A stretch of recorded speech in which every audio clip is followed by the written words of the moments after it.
Okay, we got a Teicocil cruciform lock. I believe this particular lock is from Mexico. It's key. A little hard to see in this light, but bitted 4 sides for a total of 16 pins in this particular lock.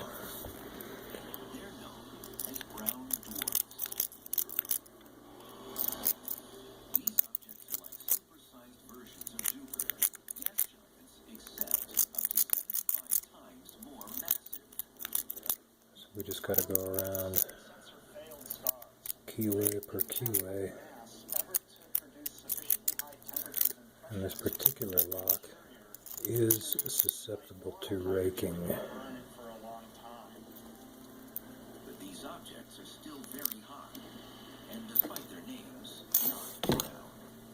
Picking a 16-pin cruciform.